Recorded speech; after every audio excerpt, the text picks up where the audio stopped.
யோனாவின் புஸ்தகத்தை அநேக நேரம் வாசிப்போம். கர்த்தருக்கு ஸ்தோத்திரம். அநேக எல்லா ஸ்டோரியிலையும் இந்த யோனாவின் புஸ்தகத்தை குறித்து நம்ம என்ன செய்வோம், தியானிக்கிறது உண்டு. கர்த்தருக்கு ஸ்தோத்திரம். அன்னைக்கு ஆன்லைன் பிரேயர்ல இந்த யோனாவை குறித்து ஜெபபாண்டியன் அவர்கள் கொஞ்சம் டச் பண்ணிட்டு அவரு விட்டார். கர்த்தருக்கு ஸ்தோத்திரம். இந்த யோனாவின் புஸ்தகம் வெறும் 4 அதிகாரம் தான். எத்தனை அதிகாரம்? 4 அதிகாரம் தான். ஆனா அதுக்குள்ள மிகப்பெரிய ஒரு விடுதலையும் செய்தி இருக்குது. விடுதலையும் செய்தி. கர்த்தருக்கு ஸ்தோத்திரம். இந்த யோனாவின் புஸ்தகத்தை நீங்க டைம் கிடைக்கும் போதெல்லாம் வாசிக்கணும். கர்த்தருக்கு ஸ்தோத்திரம். ஏன்னா இயேசு கிறிஸ்து இந்த யோனாவை குறித்து என்ன செய்றாரு, முன்னுதாரணமாக அவர் சொல்லுகிறார். யோனாவை குறித்து சொல்லுகிறார். கர்த்தருக்கு ஸ்தோத்திரம். யோனா அவருடைய காரியங்களை நாம் பார்ப்போம் என்று சொன்னால், அது இந்த காலத்தில் மட்டுமல்ல, எந்த காலத்திலும் நம்முடைய ஆவிக்குரிய விடுதலைக்கு போதுமான எல்லா கர்த்தருக்கு ஸ்தோத்திரம் வசனங்களும் அதில் அடங்கியிரு, கிருபையும் அதில் அடங்கியிரு. விசுவாசிக்கிறவர் நல்லா சொல்லுவோம். அல்லேலூயா. இங்கே நான் உங்களுக்கு அந்த காரியத்தை, முக்கியமான காரியங்களை நான் விளங்கப்பட விரும்புகிறேன். கர்த்தருக்கு ஸ்தோத்திரம். இங்க யோனா ஒரு தேவனுடைய மனுஷனா இருக்கிறான். அவன் ஆண்டவரை அறியாதவன் அல்ல, தேவனுடைய மனுஷன். அவனை அழைத்து ஆண்டவர் சொல்கிறான், நீ நினிவே பட்டணத்திற்கு எதிராக விரோதமாக என்ன செய்யணும், பிரசங்கம் பண்ணணும்னு சொல்றார். நினிவே பட்டணம் ஒரு நல்ல கம்ஃபர்டபுளா வாழ்ந்து கொண்டிருக்கிற ஒரு மனுஷர்கள். ஆனா ஆண்டவர் சொல்றாரு, ஆண்டவர் சொல்லக்கூடிய காரியம் கர்த்தருக்கு ஸ்தோத்திரம். அவருக்கு விரோதமாய் பிரசங்கி அவருடைய அக்கிரம சமூகத்திலே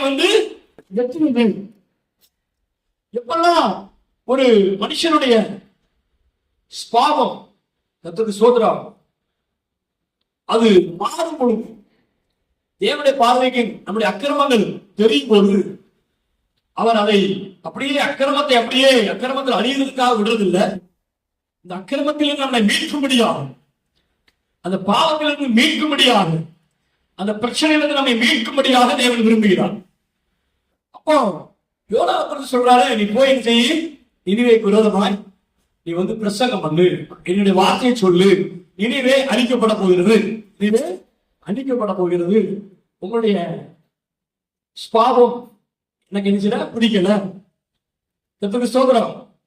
நீங்க கலகம் பண்றவங்களா இருக்கிறீங்க, விரோதம் பண்றவங்களா இருக்கிறீங்க, துரோகம் பண்றவங்களா இருக்கீங்க, அதனால அழிக்க போறேன். நீ போய் விரோதமாய் என்ன செய்ய, நினிவேக்கு விரோதமாய் பேசு என்று சொல்லி சொல்கிறோம். கர்த்தருக்கு ஸ்தோத்திரம். இங்க கர்த்தருக்கு ஸ்தோத்திரம். யோனா ரொம்ப இறக்கம் உள்ளாங்க. யோனா நான் நினைச்சேன், ஏன் கீழ்படியாக போறான். ஆண்டவர் சொல்றாரு, ஆண்டவர் நமக்கு ஒரு காரியம் வேலையை கொடுத்தாருன்னா அந்த வேலையை நம்ம செய்தால் நமக்கு நிச்சயமா ஆண்டவர் நமக்கு ஒரு நன்மை நிச்சயமா வைத்திருப்பாரு இல்லையா. அப்ப இவன் என்ன பண்றான், எதனால இவன் வேலைக்கு போறான் அப்படின்னு ஒண்ணு இருக்கு இல்லையா. ஏன் அப்படின்னு பார்த்தா, இவன் அவனுக்கு இறக்க சுபாவம் அதிகம். இறக்க சுபாவம் ரொம்ப அதிகம். தேவ நீதி முதல்ல வரும். முதல்ல தேவ நீதி. ஒரு நாளைக்கு 2 பக்கம் நீதி, இன்னொரு பக்கம் தயவு. இந்த 2மே என்னதான் செய்யும் வாழ்க்கையில. நம்ம ரொம்ப பர்ஃபெக்டா, ஆனஸ்டியா, ரொம்ப பர்ஃபெக்டா இருக்கணும். நான் அதே நேரத்துல இந்த பக்கத்துல என்ன செய்யணும், கொஞ்சம் இறக்கமும் இருக்கணும். நீதிபதிகள், நியாயஸ்தானத்துல இருக்கிறவங்க, ஆபீசர்ஸ், இவங்கெல்லாம் இருக்குன்னா டியூட்டில கரெக்டா இருக்கணும். ஆனா இன்னொரு பக்கத்துல இருக்கணும், கொஞ்சம் தயவு, கொஞ்சம் இறக்கம், அது இருக்கணும். 2 இருக்கணும். நான் ரொம்ப உண்மையாக நடப்பேன்னா அவங்களும் நினைச்சுருவாங்க, தவறி கொடுத்து இதே இறக்கம் அவங்களுக்கு கிடைக்காது, தவறி கொடுத்துருவாங்க. அப்போ நீதியும் தயவும் அவசியம். தேவன் நீதி சொல்றாரு, இவன் என்ன பண்றான், நான் நீங்க அதை அழிக்க மாட்டீங்க, அதை அழிக்க கூடாது அப்படிங்கிற ஒரு கம்பேஷன், ஒரு இறக்கம், மன நிறுத்தத்தில் என்ன பண்றான், அதை செய்ய மாட்டேன்னு நினைக்கிறான். அவன் தர்சீசுக்கு போற கப்பல் ஏறி நிற்கிறான். வெள்ளச்சல் வரலையா. யோனா 1ஆம் அதிகாரத்துல 2ஆம் வசனத்துல சொல்கிறது, அதற்கு விரோதமாய் பிரசங்கி அவருடைய அக்கிரமின் சமூகத்தை எட்டுகள் என்றார். அப்போது யோனா கர்த்தருடைய சமூகத்தை விட்டு விலகி தர்சீசுக்கு ஏறி போகும்படி அவன் நினைச்சான். அவர் கப்பலை தெரிவிக்க நினைச்சான். அவன் விலகி ஓடி போகிறான். விலகி ஓடி போகிறான். கர்த்தருக்கு மகிமை உண்டாகாத சோதரம். எந்த சூழ்நிலையிலும் நாம தேவ சமூகத்தை விட்டு விலகப்படாது. கர்த்தருக்கு சோதரம். 2 காரியம் நமக்கு முன்னால் வைக்கப்பட்டிருக்கோம். ஒன்று தேவ சித்தம், தேவனுடைய சித்தம். தேவனுடைய விருப்பம், தேவனுடைய பிரியம். இன்னொரு பக்கம் நம்முடைய சொந்த சித்தம், சொந்த விருப்பம், சொந்த பிரியம் இருக்கும். சோதரம் எப்பவே நாம நிலைநிற்கும் பொழுது, தேவனுடைய ராஜ்யத்துக்குரிய தேடும் பொழுது மற்றவை நமக்கு என்ன செய்யும் கூட பிடிக்கப்படும். நம்முடைய விருப்பம், நம்முடைய தேவை, இதெல்லாம் தேவன் அறிவார். ஆனா முதல்ல எதுக்கு முக்கியம் கொடுக்கணும்னு சொன்னா, தேவனுடைய சித்தத்துக்கு தினம் முக்கியம் கொடுக்கணும். தேவ சித்தம் என்னது? நீதிக்கு விரோதமாய் பிரசங்கி. இதுதான் தேவன் கொடுத்த தேவனுடைய சித்தம். ஆனால் அவன் என்ன பண்றான்? தேவ சித்தத்துக்கு விலகி இறக்கப்பட்டு பாவப்பட்டு என்ன பண்றான்? அவன் போகிறான். நம்முடைய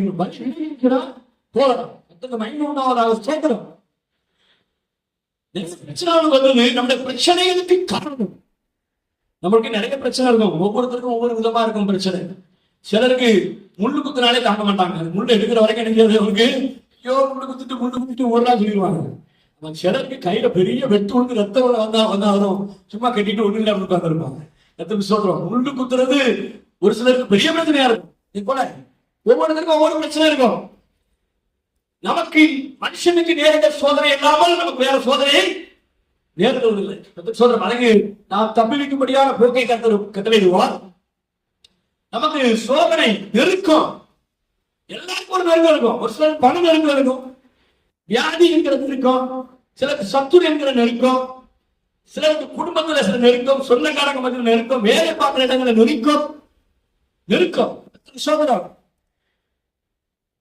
இந்த நெருக்கத்துக்கெல்லாம் காரணம் என்னன்னு சொன்னால், தேவ சித்தம் செய்யாமல் கொஞ்சம் எங்கேயாவது விளையிருக்கும், கொஞ்சம் எங்கேயாவது இருக்கும் விளையிருக்கும். எத்தனை சோதரம் நல்ல கவனிங்க. தேவ சித்தத்தை செய்யாமல் சுய சித்தத்துக்கு கொஞ்சம் திரும்பும் பொழுது, வழி விலகும் பொழுது நமக்கு நெருக்கம் வரும். நான்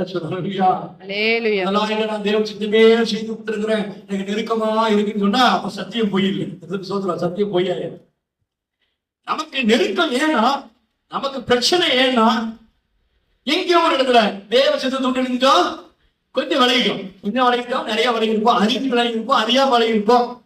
தேவ சித்தம் செய்யாமல் வழி விலகும் பொழுது எந்த மனுஷனாக இருந்தாலும், அவன் வேலை செய்யற கடாந்திர கடைசி மனுஷனா இருந்தாலும் அவனுக்கு நெருக்கம் வரும்.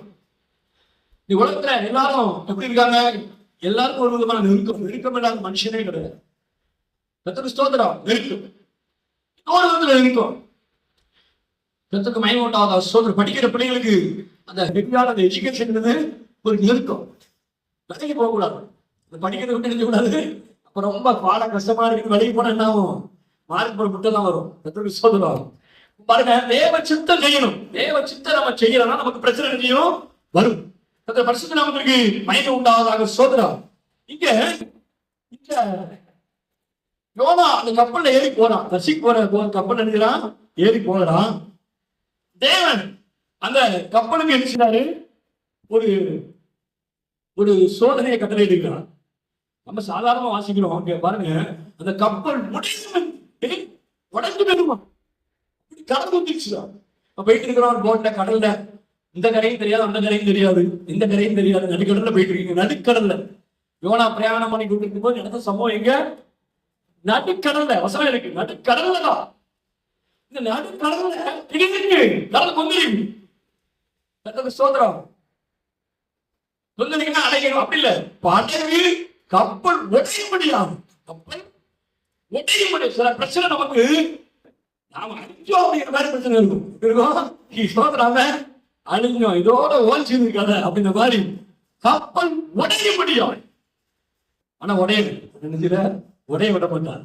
உங்களை உடைய விட மாட்டார். நீங்க உடஞ்சு போயிருக்கீங்க. சில விஷயங்கள உடஞ்சிருப்போ, முடிஞ்சிருப்போ, அவ்வளவுதான் இருப்போம். ஆனா அந்த கப்பல் அங்க உடைக்கல. சோதரம் உடையில மாதிரி இருக்குதான் இருந்துச்சா. 4 வருஷத்துல கர்த்தர் சமுத்திரத்தின் மேல் பெரும் காற்றை வரவிட்டார். அதனால் கடலிலே கப்பல் நிச்சயத்தக்கதாக கொந்தளிப்பு விட்டார். சிட்டு யோசனை பண்ணி பாருங்க. நீ கடல்ல போயிருந்தா தெரியும். நடுக்கடல் எங்கேயும் நீந்தி கப்ப முடியாது. கப்பல் உடைய போகுது. பாலுமி கதறுதான், பாலுமி எரிஞ்சுதா கதறதான். ஐயோ கப்பல் போயிருமே. கப்பல்ல எப்பவுமே யாருமா இருப்பாங்கன்னா, டிராவல் பண்றவங்க இருப்பாங்க, கப்பலுடைய எஜமானும் இருப்பான். கப்பலுடைய எஜமான் இருக்காங்க. பெரும்பாலும் கப்பல் தான் டிராவல் பண்ணுவாங்க எஜமான். மாலுமி இருக்கும், அதுப்பா மாலுமி இருக்கும். இப்போ மாலுமி எல்லாம் கதறாங்க, கப்பல் எல்லாம் ஐயோ கப்பல் உடைய போகுது, நம்ம நினைக்க போறோம், நீந்தவே முடியாது, கரைக்கு போக முடியாது அப்படின்னு என்ன பண்றாங்க, கப்பல்ல உள்ள சில பொருட்கள் அவங்க வச்சிருப்பாங்க, லோடிங் பண்ணிருப்பாங்க இல்லையா, கோதுமை அந்த மாதிரி சில உணவு பொருள் ஏதோ ஒரு அது விலையேற்பட்டதா இருக்கும், அதை கொண்டுதான் கரையில சேர்த்து இவங்க சம்பாதி பண்ணக்கூடியதா இருக்கும், மிக முக்கியமானதா இருக்கும். ஆனால் கப்பல் உடைந்தால் என்ன ஆயிரும், சீக்கிரம் போயிடும். அதனால நினைச்சுவாங்க அந்த எல்லாத்தையும் தூக்கி வெளியே விட்டாங்க, நினைச்சுவாங்க கப்பலை வெயிட்லெஸ் ஆகணும், கப்பலை வெயிட்லெஸ் பண்ணி அந்த சுக்கானை வந்து யாரும் பிடிக்காம சும்மா விடணும், சுக்கானை ஃப்ரீ பண்ணி விடணும், ஸ்டீரிங்கை ஃப்ரீ பண்ணி விடணும், அந்த வெயிட் எல்லாம் ரிடியூஸ் பண்ணணும், கப்பல்ல வெயிட் இருந்ததுன்னா முறிச்சிக்கணும், கவுந்துக்கணும்.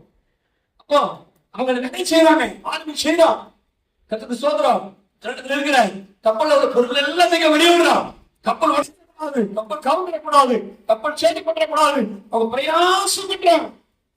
கர்த்தருக்கு ஸ்தோத்திரம். இவர் பெரிய போராட்டமே நடக்கு. அது மட்டும் இல்ல, அவங்க கப்பல் மாணவி புறஜாதியினர் அவங்க கடவுள் நோக்கி நீதாங்க வேண்டுதல்படுறாங்க, கடவுளே என்னை காப்பாத்து, சொல்றாங்க, கடவுளே என்ன காப்பாத்து, அவங்க கடவுளை பார்க்க அவன் வந்து கூக்குரல் விடுதான், வேண்டுதல் படுதான், ஜெபிக்க ஆரம்பிக்க அவங்க கடவுளை நோக்கி. ஆமா, எவ்வளவு கடவுளை நோக்கி கூப்பிட்டாலும் காப்பாத்துறோம் இயேசு மாத்திரம். யார் யார் யாரை கூப்பிட்டாலும் பதில் எங்க போயிடும், post office, head post office இருக்கு, ஏசப்பா அவர்தான் போகணும், அவர்தான் சாங்ஷன் பண்ணணும், கர்த்தருக்கு தோத்திரம், வெள்ளை சொல்லுவாங்க. எல்லாரும் ஜெபம் பண்றாங்க, இந்த கப்பல் உடையாம இருக்கிறதுக்கு பிரயாசப்படுறாங்க, பொருட்கள் எல்லாம் வெயிட் ஆஃப் பண்றாங்க. சில நேரம் நமக்கு பிரச்சனை வருவாங்க, நம்ம சில விஷயங்களை கையாளும், இதை செய்யக்கூடாது, அதை செய்யக்கூடாது, சுகர் வந்துட்டா இதை சாப்பிடக்கூடாது, அதை சாப்பிடக்கூடாது, சோதனை, இதெல்லாம் கப்பல்ல இருந்து பொருட்களை வெளியே போன மாதிரி தோதுறாங்க, நல்லா சொல்லுவாங்க. அப்போ அவங்க முடிஞ்சு செய்யறாங்க, வெயிட் பண்றாங்க. ஆனா இங்க இவன் என்ன பண்றான், அயர்ந்த நித்திரை. இது வசனத்தை பாருங்க, அவன் எழுதுனா அவன் இந்த 5வது வசனத்துல கடைசி பகுதியில கீழ்த்தட்டில் இறங்கி போய், நீ எங்கனையும் மன்னிட்டு போ, நீ எப்படினாலும் அழைச்சிட்டு போங்க, எனக்கு ஒண்ணும் கிடையாது, அவன் அப்படின்னு கீழ்த்தட்டில இறங்கி போய் என்னை டிஸ்டர்ப் பண்ணாதீங்கன்னு சொல்லிட்டு அயர்ந்த நித்திரை பண்ணினான். பாருங்க, செபிக்கல, இந்த கப்பல் கவுந்து போகணும்னு எந்த பிரயாசமும் படல, என்ன ஆயிட்டு போகுது, நான் நினைவே போல, சொல்லியே நான் கேட்கிறேன், நீங்க சொல்லியா நான் கேட்பேன், அவன் தூங்குறமா நடிக்கிறான், அயர்ந்து நித்திரை. அப்படிதான் சோதரா, நம்மளும் அயர்ந்த நித்திரை பண்ணக்கூடாது, ஆன்லைன் பிள்ளைகளும் வரணும். ரொம்ப அயர்ந்த நித்திரை பண்ணா உலகத்தை குறித்து உங்களை குறித்து கவலை இல்லைன்னு அர்த்தம். எதுக்கு சோதரா, நைட் பிரேயர் வந்து இரவு ஜெபம் பண்ணணும். சப்போஸ் நீங்க நைட்ல எப்பமாவது எந்திரிக்கிறீங்க இடையில அப்படின்னா 10 நிமிஷம் உட்கார்ந்து ஸ்தோத்திரம் பண்ணணும், அடிச்சிடும், உடனே தண்ணியை குடிச்சிட்டு அப்படி ஒன்றும் படுத்தக்கூடாது, நினைச்சக்கூடாது, ஒரு அப்படி உட்கார முடியாது அவங்களுக்கு. ஒரு 12 மணி 1 மணிக்கு எந்திரிப்பீங்க, கொஞ்சம் உட்கார்ந்து ஒரு 10-100 சோதனை பண்ணணும். தோதுராம் நெருக்கங்கள் இருந்து விடுதலை என்ன செய்யும். இங்க மாணவி வாராவங்கிட்ட அவன் சொல்றான், எத்தனை சோதரம், அந்த மாணவி அவன்கிட்ட சொல்றான், எடுத்து எத்தனை சோதரம், நீ நித்திரை பண்ணுகிறது என்ன, உன் தேவனை நோக்கி வேண்டிக்கொள், நாம் அழிந்து போகாதபடி சுவாமி ஒருவேளை நம்மை செலுத்துவார். அவங்களுக்கு அதை பண்றான், யாருக்கு, ஒரு தேவனுடைய மனுஷனுக்கு வந்து எதிர்க்கிறான், ஒரு பிரஜாதிகள் நினைக்கிறான், மாறுக்கு நினைக்கிறான், அட்டைன் பண்றான், என்ன இப்படி இருக்கு, ஜெபம் பண்ணு, நாம் அழிந்து போகாதபடிக்கு ஜெபம் பண்ணு அப்படின்னு சொல்றான். தோத்துறோம், சில நேரங்கள் அப்படிதான் நாம கூட ஜபத்தை நினைக்கிறோம், ஜபிக்க மறந்து போகிறோம், நேரம் கிடைக்காது, சிலர் ஜபம் பண்ண நேரம் கிடைக்காது, சிலர் ஜபம் பண்ண பிடிக்காது, எத்தருக்கு சோதரம், பாட்டு பாட பிடிக்கும், சிலருக்கு ஜபம் பண்ண பிடிக்காது, எத்தருக்கு சோதரம், பாட்டு பாடவும் பிடிக்கணும், ஜபம் பண்ணவும் பிடிக்கணும், பிரசங்கம் பண்ணவும் பிடிக்கணும், எத்தருக்கு சோதரம், நற்கிரியும் செய்யவும் பிடிக்கணும், எத்தருக்கு சோதரம், ஊழியம் செய்யறதுக்கும் பிடிக்கணும். எல்லாரும் பாட்டு படிப்பாங்க, துதிப்பாங்க, ஆராதிப்பாங்க, ஊழியம் செய்யணும், ஊழியம் செய்யறதுக்கு பண்ணாங்க, அவனுக்கு பிடிக்கும். எத்தருக்கு சோதரம், கர்த்தருக்கு மகிமை உண்டாவதா, கர்த்தர் நல்லவர்கள் ருசித்து பாருங்க, எல்லா பக்கத்திலயும் தேவனுடைய நன்மை இருக்கு, ருசித்து பாருங்க. என்ன சொல்லுவாங்க, அவன் சொல்றான், நீ வேண்டிக்கணும்னு சொல்றான், கர்த்தருக்கு சோதரம். அப்புறம் நிறைய காரியங்கள் அவங்க செய்யறாங்க. ஆனாலும் அந்த சமுத்திரத்துடைய அந்த மும்முறை நிகழ்ச்சியில அது வந்து அமரவில்லை. கர்த்தருக்கு சோதரம், பிரச்சனை பெருசாகிட்டே இருக்கு. அப்புறம் என்ன செய்யறான், யோனாட்ட வாரான், அப்பா நீ யாரு போல சொல்லு, நீ போல யாருன்னு சொல்லு, எனக்கு என்னப்போ உங்க மேல அவன் மேலதான் எனக்கு சந்தேகமா இருக்கு, உன்னை பத்தி சொல்லுன்னு சொல்றான். அப்ப அவனை கொடுத்து இன்ட்ரடியூஸ் பண்ற போது ஒரே வார்த்தை தான் சொல்றான். ஒரே வார்த்தை, நல்லா கவனிங்க.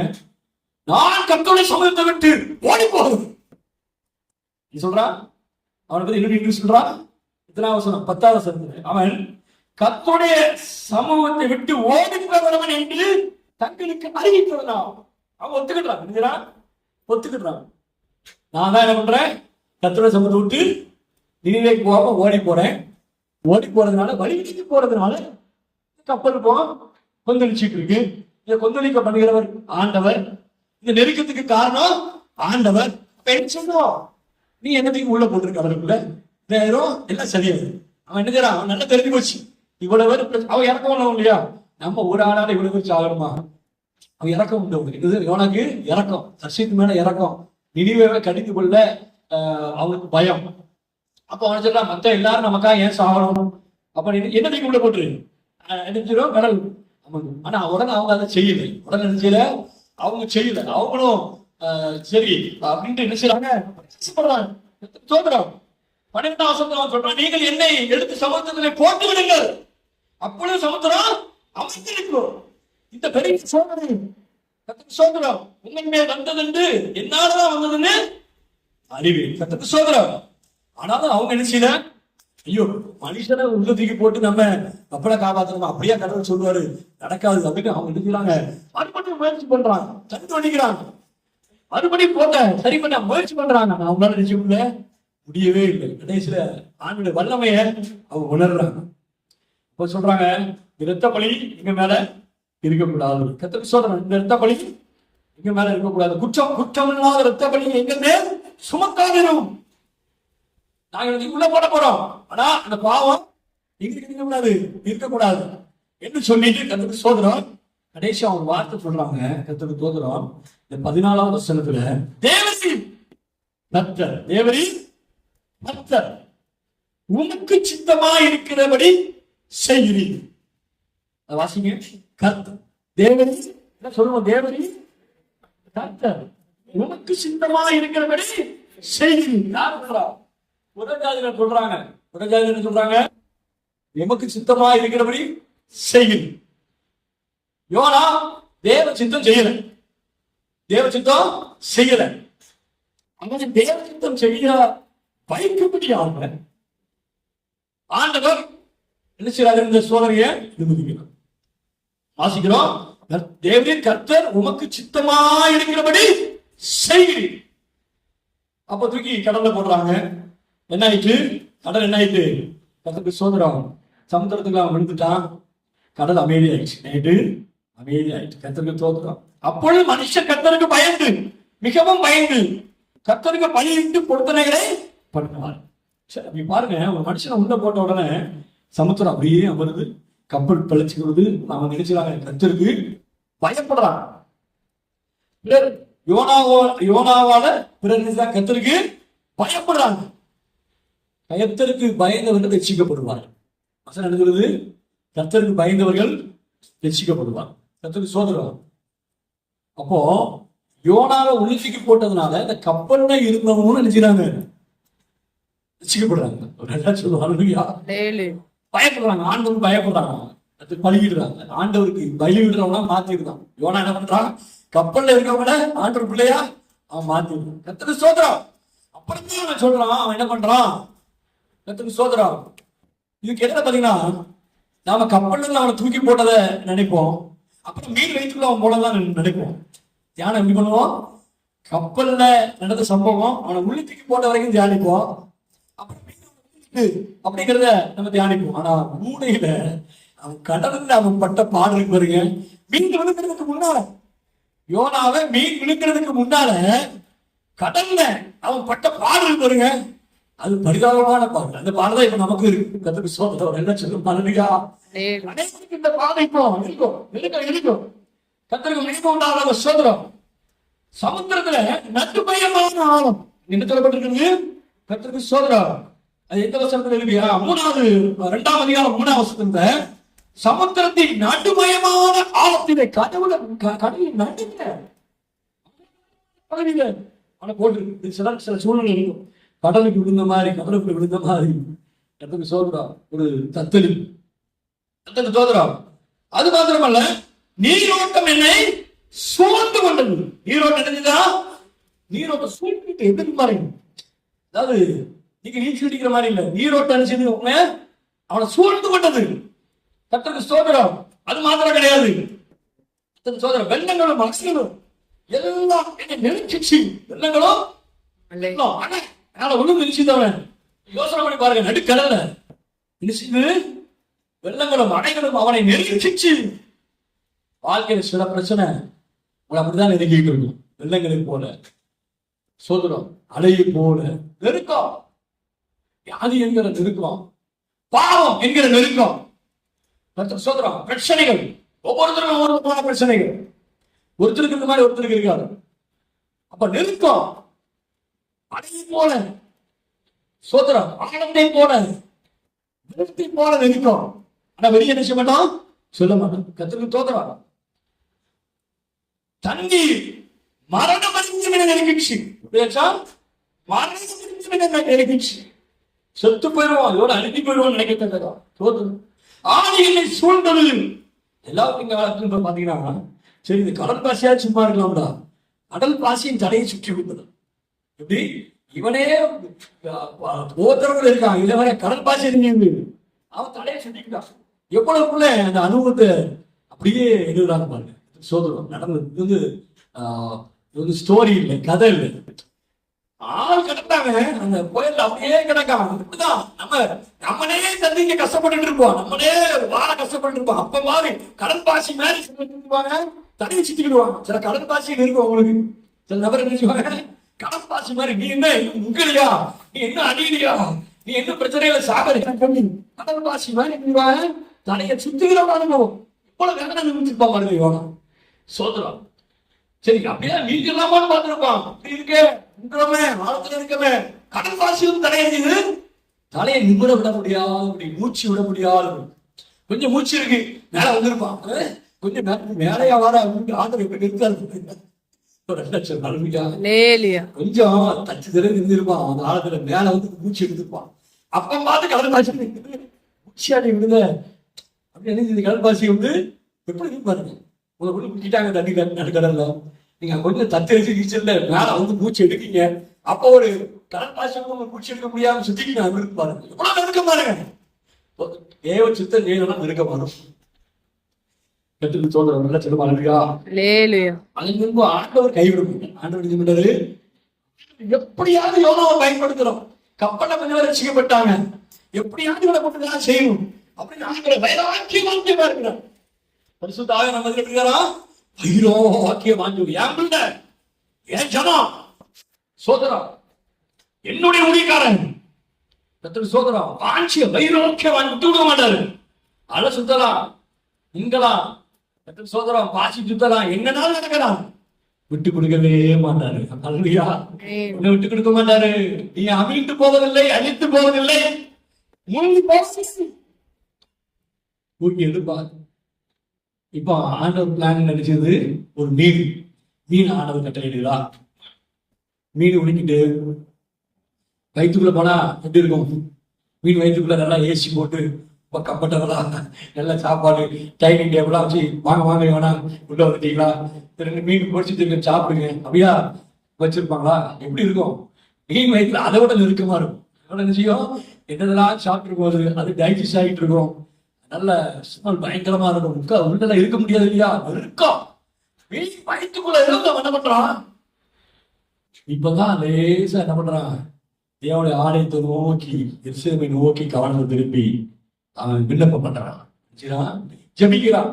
சரி, என்ன ஜெபிச்சிருப்பான்னு சொல்லுங்க பாப்போம். என்ன ஜெபம் பண்ணிருப்பான்? என்ன விடுவித்து ஜெபம் பண்ணிருந்தா அந்த விடுவிச்சிருக்கவே மாட்டாரு. நல்லா கவனிக்கணும். என்ன விடுவிச்சிருங்க, காப்பாற்ற. எவ்வளவு முட்டைக்கால போனா இடம் இருக்காது. சோதர் மீன் வயிற்றுல முட்டைக்கால போட முடியும். விடுவிச்சிருக்க தெரிஞ்சு கலனால விடுவிக்க மாட்டாரு. அவன் என்ன பண்றான்? என்னை மன்னியும் என்ன புரியுமா? என்னை மன்னியும். தரிசித்துக்கு போனது கப்பலை ஏறது தப்புதான், நினைக்க நான் போகாம இருந்தது தவறுதான், என்னை மன்னியும் அவன் கன்ஃபெஷன் பண்ணுவான். கர்த்தருக்கு ஸ்தோத்திரம். தன்னை தாழ்த்தி தன் தவற ஒப்புக்கொள்றான். எப்போ நமக்கு நெருக்கத்தோடு விடுதலை வரும்னா, பண்ண தப்பு என்ன மன்னிங்க, மன்னிப்பு நம்ம எப்ப கேட்கிறோமோ ஆண்டவரத்துல, அப்ப நமக்கு ஒரு விடுதலை உண்டாகும். சுயநீதி, நான் செஞ்சதுதான் கரெக்ட், நான் சாப்பிடறதுதான் கரெக்ட், என் குடும்பம் தான் கரெக்ட், என் ஊழியம் தான் கரெக்ட், நான் தான் கரெக்ட். அப்படி அல்ல. கர்த்தருக்கு ஸ்தோத்திரம். எப்ப நம்ம தாழ்த்தி என்ன மன்னிக்கப்பா, எப்படி மன்னிப்பா கேட்கணும்? என்ன மன்னிங்கப்பா, என் குடும்பத்தை மன்னிங்க, ஊழியத்தை மன்னிங்க, வேலை பார்க்கிற இடத்துல என்ன மன்னிங்க, மன்னிப்பு கேட்கணும். யோனாவுடைய ஜெபம் என்ன விண்ணப்பம் என்னன்னா, என்னை மன்னிக்கும்.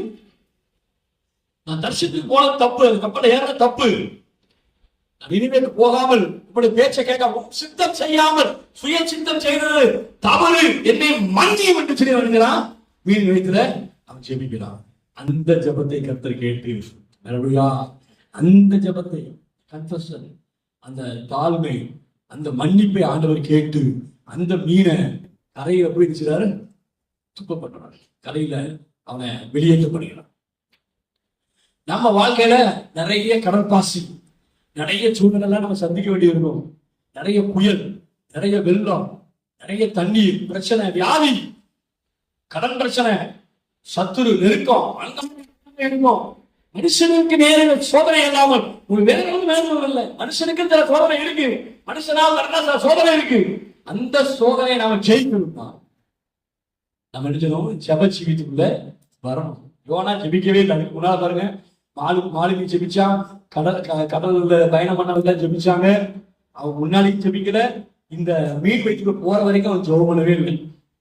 கர்த்தருக்கு சோதனை, நாம பிரச்சனை வந்தாதான் ஜெபம் பண்ணுங்கிற முடிவில் இருக்கக்கூடாது. முன்னாடி இருக்கணும். பிரச்சனைக்கு முன்னாலே ஜெபம் பண்ணா பிரச்சனை வராது. நீ பிரச்சனை நேரத்துல ஜெபம் பண்ணா ஆண்டவர் விடுவிப்பார். என்ன மன்னிக்க சொன்னா விடுவிப்பார். எப்பொழுதும் ஜெபிச்சுக்கிட்டு இருந்தா பிரச்சனை வராது. மகிமை உண்டாவதா. அப்போ இந்த யோனாவுடைய இந்த காரியம், அவன் மன்னிப்பு கேட்டதுனால ஆண்டவர் அவனை விடுவித்தார். கர்த்தருக்கு ஸ்தோத்திரம். ஒரு நல்ல சொல்லும் அளவையா. அவன் சொல்றான், என் ஆத்மா என்னில் போய் கர்த்தரை நினைத்தேன். ஆத்மா எங்கேயாவது யாருக்காவது நிறைய பேருக்கு தோய்ந்து போயிருக்கும். சில விஷயத்துல ஆத்மா தோய்ந்து போகும். அவ்வளவுதான் முடிஞ்சது, என் சலிப்பு தோய்வு. அப்ப நேரத்துல நம்ம ஆண்டவர் நினைச்சணும் நினைக்கணும். ஒரு நல்ல சொல்லும் அளவையா. கர்த்தருக்கு மகிமை உண்டாவதாக. இப்படி இவன் செய்ய ஆரம்பிக்கும் பொழுது கர்த்தருக்கு ஸ்தோத்திரம், இவன் வெளியே வந்து என்ன செய்யறான்? அவன் நேராக போறான் நினிவேக்கு. அவன் போறான். கர்த்தருக்கு ஸ்தோத்திரம். நினிவேக்கு போய், இது 3ஆம் அதிகாரத்துல அவன் நினிவேக்கு போறான். நினிவேக்கு போய் அப்படி சொல்றான், ஆண்டவருக்கு சாதகமாய் ஜனங்களுக்கு விரோதமாய் பிரசங்கம் பண்ண ஆரம்பிக்கிறான். ஆனா அந்த நினிவேயோட மக்கள் என்ன பண்றாங்க தெரியுமா? நல்லா கவனிங்க. யோனாவால ஏற்கனவே கப்பல் இருந்தவங்க ரட்சிக்கப்பட்டாங்க. கர்த்தருக்கு ஸ்தோத்திரம். இப்ப நினிவேக்கு வந்துட்டான். நினிவேல இவன் சொல்றான், ஆண்டவர் பட்டணத்தை அழிக்க போறான்னு சொல்றான், மனம் திரும்புங்கன்னு சொல்றான், கபடவராஜ சமீபமா இருக்கு, நீங்க பாவம் செய்றீங்க, அக்கிரமம் செய்றீங்கன்னு சொல்றான். ஆண்டவர் வார்த்தையை சொல்றான். உடனே இந்த ஜனங்கள் வந்து அது எழுந்திருக்கிற உடனே என்ன பண்றாங்க? அவன் மன்னிப்பு கேட்கபடியாக அந்த ஜனங்கள் எல்லாம் உபவாசம் பண்றாங்க. என்ன பண்றாங்க? ஜனங்கள் முதல்ல அப்போ அந்த நினைச்சுள்ள ஜனங்கள் 3ஆம் அதிகாரம் 5ஆம் வசனம், நினைவுள்ள ஜனங்கள் தேவனை விசுவாசித்து உபவாசம் செய்யும்படி போயினாங்க. அவங்க நினைக்கிறாங்க, ஜனங்கள் என்ன பண்றாங்க? ஜனங்கள் தான் 1,24,000 பேருக்கு மேல, 20,000 பேருக்கு மேல, 1,20,000 பேருக்கு மேல அவங்க உபவாசம் சொல்றாங்க. ஆண்டவர் உங்களை கண்டிச்சிருக்கிறாங்க, பயப்படுறாங்க, கர்த்தருக்கு பயப்படுறாங்க, உபவாசம் சொல்றாங்க.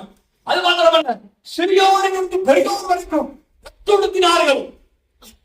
தாழ்மை இருக்கு. ரெட்டொடுத்துறது ஆர்டினரி ட்ரெஸ், எக்ஸ்ட்ராடினரி ட்ரெஸ் எல்லாம் போடாம ஒரு தாழ்மையம், ரெட்டொடுக்கிறது சாக்கு மாதிரி இவங்க தெரிவித்துக் கொள்றது அந்த காலங்களில் செஞ்சாங்க. தாழ்மை, தன்னை தாழ்மைப்படுத்துறாங்க. ஜனங்கள் நினைச்சாங்க, உபவாசம் பண்ணாங்க. சிறியோர் பெரியோர் வரைக்கும் ரெட்டொடுத்தினார்கள். ராஜாவை கொடுத்த கை இருக்கு. ராஜா என்ன பண்றாரு? இந்த கேட்ட உடனே சேர் வந்து மிஸ்ஸா, ராஜா மிஸ்ஸா பாருங்க. ராஜா எங்க இருக்கிறாருன்னா, அப்ப பாருங்க, அது எவ்வளவு பெரிய விஷயம். ஒரு செய்தி கேட்டு ராஜா யுத்தத்தை கேட்டே ராஜா தெரிவிக்க மாட்டாங்க. நினைச்சாங்க, செய்தி கேட்டு ஆஹா, அவன் ரெட்டு கொடுத்துறான், அவன் எழுதுனா ரெட்டு கொடுத்துறான். என்ன தாழ்கிறான். ஒருவேளை வசனத்தை வாசிச்சீங்கன்னா கர்த்தருக்கு சோதரம் 10வது வசனம் 3ஆம் அதிகாரம் 10வது வசனம். அவர்கள்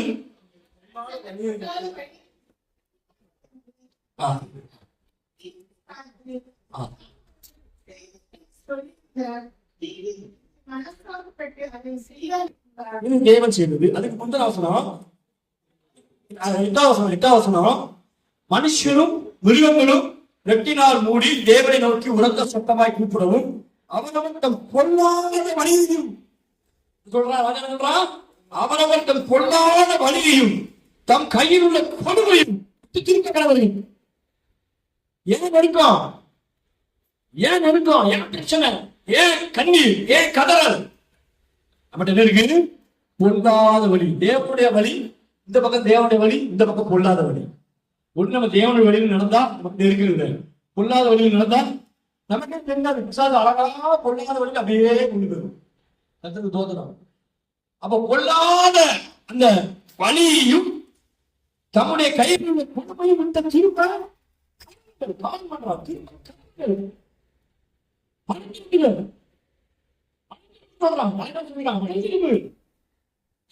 பொல்லாத வழியை விட்டு திரும்பி வா. கர்த்தருக்கு ஸ்தோத்திரம். கொடுமையை விட்டு திரும்பி வா.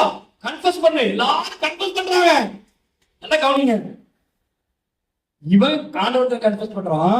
மீன் வயிற்றுல இருந்து மன்னிப்பு கேட்கிறான். இங்க ஜனங்களை ஆண்டவர் இவன் மூலமா செய்யறாரு. எல்லாரும் மன்னிப்பு கேட்கிறான். பொல்லாத வழியை விட்டு, பொல்லாத வழியில போயிட்டு மன்னிங்க, கொடுமையானதை செஞ்சு மன்னிங்க அப்படின்னு அந்த தேசமே என்ன பண்ணுது? நினைவு பண்ணி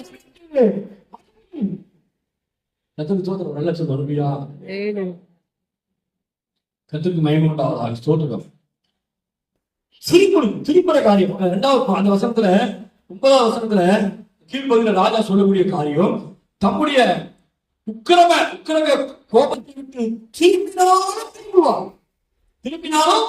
திரும்புவார். கையிலிருந்த கொடுமையை விட்டு திரும்பணும், மனம் திரும்பணும். கர்த்தருக்கு ஸ்தோத்திரம். திருமணம் எங்க போயிட்டு இருக்கோம்? பாடுறாரு ஒழுங்கா இருந்து கொண்டாதான் அணிஞ்சணும். திருமணம்.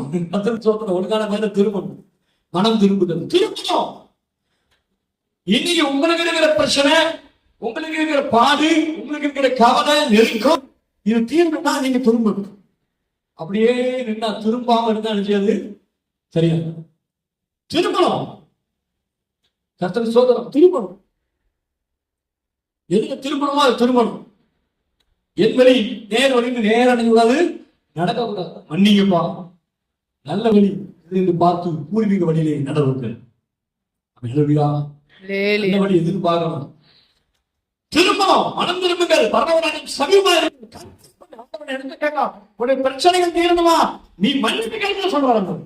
மன்னிப்புகள், மனம் திரும்பும். இதனால என்ன நடந்து தெரியுமா? கடைசியில் நிறைய, ஆனா அங்க பாத்தீங்கன்னா யோனா தேவனுடைய ஊழியர் அப்படிங்கிறது ஒரு காரியம் தான். நான் வாசிவத்துல யோனா ஒரு ஆண்டவருக்கு நல்ல சிநேகி, இவன் கோபப்படுதான், என்னென்னமோ பேசுறான். மரணம் எரிச்சலா இருக்கும் நல்லது ரொம்ப கேஷுவலா பேசுறான். கர்த்தருக்கு ஸ்தோத்திரம். அதுக்கப்புறம் அவளை சொன்னவங்கள பேசுறான் ஆண்டவர். யோனா கர்த்தருக்கு ஸ்தோத்திரம். ஆண்டவரை நேசிக்கிறான், மன்னிப்பு கேட்கிறான். ஆனா ஒரு சிநேகிதரை போல பேசுறான். ஆமா, அவன் சொல்லிட்டான். ஆனா ஆண்டவர் என்ன செய்யல? அந்த பட்டணத்தை அழிக்கிறது. கர்த்தருக்கு ஸ்தோத்திரம். நீங்க நம்ம மனம் திரும்பினா நம்மள ஆண்டவர் அழிக்க மாட்டார், கோபப்பட மாட்டார், கோபத்தை விட்டு திரும்பிடுவார். நல்ல சொல்லுமா? மன்னிப்பு கேட்டா நம்மை ஆண்டவர் மன்னிக்கிறார். மன்னிச்சிட்டாரு. இவனுக்கு கோபம் தாங்கல. ஒரே ஒரு ஆமணக்கு செடி வளர்ந்தது, கொஞ்சம் நிழலா இருந்தது, எரிச்சலா இருக்கான், எப்படா அறிவாங்க பார்த்துட்டு இருக்கான். ஆனா ஆண்டவர் செய்யல. இவனுக்கு என்னமோ நான் இறக்கவல்லவளா இருக்கப்பதான் தரிசிச்சுட்டு போனேன். நீ என்னோட இறக்கவல்லவர், நீ அழிக்க மாட்டேன்னு எனக்கு தெரியும். ஆனா என்ன இப்படி மம்பளை பாட்டி விட்டுட்டீங்கன்னு சொல்லிட்டு எரிச்சல் பார்த்துட்டான். ஊர்காரங்க உலகம் ஒரு நாளா எப்படா அழிவான பார்த்துட்டே இருக்கும். ஆமா, அவன் அழிச்சிருவான், அவன் கெட்டு போவான். ஆனா அது நடக்கவே நடக்கிறது, அது நடக்காது. ஏன்னா ஆண்டவர் போய் மன்னித்து இருக்கிறார். சோத உடனே வெயில் ஏறன ஒரு ஆமணக்கு செடி வளருது, கொஞ்சம் நிழல் கொடுக்கு. கடைசியில் அந்த ஆமணக்கு செடி என்ன ஆயிட்டு அதுவும் தெரிய போச்சு. எனக்கு தாங்கல. எரிசலா இருந்தாங்களோ அப்படின்னு கேட்கிறாரு. நான் மரணம் பண்ணி எரிசலா இருக்கு எனக்கு ஆண்டவனே வந்துடுவா. எரிசலை காமிக்கான். சிநேகிதி நண்பர்களோடு பேசுவாங்க தெரியுங்களா? என்ன நண்பர்களோடு பேசிக்குவாங்க. என்ன நீ வா அப்படி வா போ நீ வா பேசுவாங்க. அது மாதிரி நண்பராவா பேசுறான். எனக்கு அது ரொம்ப சந்தோஷம் வருது தெரியுமா? இந்த கடைசி வசனத்துல போகிறோம். 120,000 பேருக்கு அதிகமான மனுஷரும் அநேக மனிதர்களும் இருக்கிற இந்த மகா நகரமாகிய நினைவுக்காக நான் பரிதபில்லாமல் இருப்பேனோ. அதனுடைய இலக்கம் என்னது? 1,00,000 யோனா மூலமா ரசிக்கப்பட்ட எத்தனை பேரு? 120,000 வேற. ஆண்டவர் ஒரு மனுஷனை கொண்டு இருந்தாரு, ஒரு சமூகத்தை கொண்டு ரசித்தார்.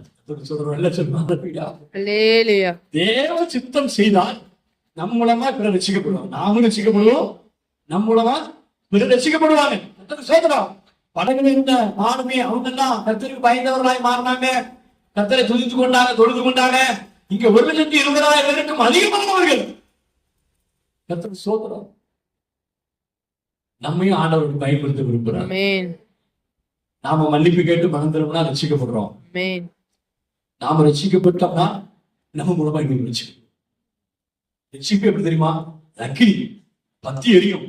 நீ ரட்சிப்பின் அனுபவத்துல பூர்ணமா இருந்தா சொல்றவன் அவன் எழுதிடுவான், அவன் ரசிக்கப்பட்டுருவான். எத்தனை சோதரம் என்ன பார்க்கறவங்க ரசிக்கப்படுவாங்க, உங்க சாட்சியை கேட்கறவங்க ரசிக்கப்படுவாங்க. ரட்சிப்பு நோக்கமே ரட்சிப்பு தான். நான் ரசிக்கப்படணும், நான் ரசிக்கப்பட்டிருக்கிறேன், ரட்சிப்பை காத்து வரணும். எதுவும் என் மூலமா ரசிக்கப்படணும், வந்துடணும், நித்திய ஜீவனுக்கு வரணும். 1,70,000 பேருக்கும் மேல் அதிகமான தேவன் இன்னைக்கும் பரிதபிக்கிறார். நம்ம பார்த்து நினைக்கிறாரு. எதுக்கு பரிதபிக்கிறார்? பாடுகள் நெருக்கத்தை கொண்டு பரிதபிக்கிறார். நெருக்கமே இல்லைன்னு சொல்றாங்க. கைதுக்கு யாராவது ஒரு சொல்ல முடியுமா? எனக்கு நெருக்கமே இல்லை. குடிகார மட்டும் தான் சொல்லுவான். எனக்கு நல்லா குடிச்சா வச்சுக்கிறேன், நிஜமா ஊத்தி இருக்காது, உனக்கு ஏதாவது இருக்கு, எனக்கு ஒண்ணுமே இல்லை, நான் ஜாலியா இருக்கேன் நிஜமா. யார் சொல்லுவா? குடிக்கிறவன், போதை மருந்து யூஸ் பண்றவன், ட்ரக் யூஸ் பண்றவன் நினைச்சுவான். அவன்கிட்ட போய் நீங்க கேட்டீங்கன்னா அவனுக்கு தான் நெருக்கம் கிடையாது. நல்ல சுய உணர்வு உள்ளவன், ஞானம் உள்ளவன், புத்தி உள்ளவன், தனக்கு இருக்க நெருக்கம் அவனுக்கு தெரியும், தனக்கு இருக்க பிரச்சனை அவனுக்கு தெரியும். அப்போ நமக்கு இருக்கிற பிரச்சனை, கவலை, நெருக்கம், இதுக்கெல்லாம் காரணம் யாரு? நாமதான் தேவ சித்தம் செய்யாமல் சுயசித்தம் செய்யறதுனால நெருக்கம், கவலை, வியாதி, பாரு, துன்பம், சத்துரு எல்லாம். அப்போ ஆண்டவர் சொல்லும் போது நினைச்சிடும், அப்படி கொஞ்சம் திரும்பி மன்னிங்கப்பா, தேவ சித்தம் செய்யாமலா இருந்தா என்ன, மன்னிங்கப்பா, தேவ சித்தம் செய்யறதுக்கு நான் ஒப்பு கொடுக்கிறேன் அப்படின்னு தேவ சித்தம் செய்யறதுக்கு ஒப்பு கொடுக்கும் பொழுது அந்த மீன் கரையில போய் கக்கும். சொல்ற பிரச்சனை ஒண்ணு விட்டு நீக்கும். கடல் பாசி போயிடும், மீன் போயிடும், கடல் போயிடும், நெருக்கம் போயிடும், வியாதி போயிடும், பிபி போயிடும், சுகர் போயிடும், சத்துரு போயிடுவான், எல்லாம் எத்தனை சோதனம். உன்னை கொண்டு அநேகரை ரட்சிப்பான், அடுத்தவங்க வியாதியை குணமாக்குவான், உன்னை கொண்டு அடுத்தவங்க பிரச்சனையை தீர்ப்பான், உன்னை ஆண்டவர் எடுத்து பயன்படுத்துவான். நல்லவர்.